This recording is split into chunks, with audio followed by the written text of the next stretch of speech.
প্রিয় দর্শক, ভোরবেলা চলে আসলাম শ্যামবাজার পাইকারি আড়তে আপনাদের জানাতে আজকের বাজার পেঁয়াজের কত করে বিক্রি হচ্ছে। আজকের পেঁয়াজ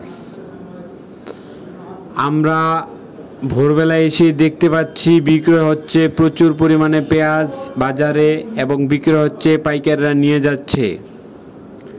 আজ আপনাদেরকে জানাবো আজকের বাজারে কত করে বিক্রি হয়েছে পেঁয়াজ। এক সপ্তাহ ব্যবধানে কেজিতে 10 টাকা বেড়েছে পেঁয়াজের দাম।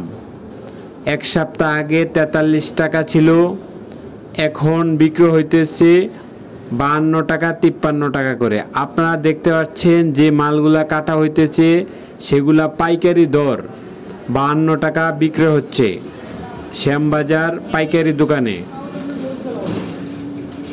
প্রচুর চাহিদা, ব্যাপারীরা আসছে, মাল নিয়ে যাচ্ছে, মাল পরিমাপ করে দিচ্ছে।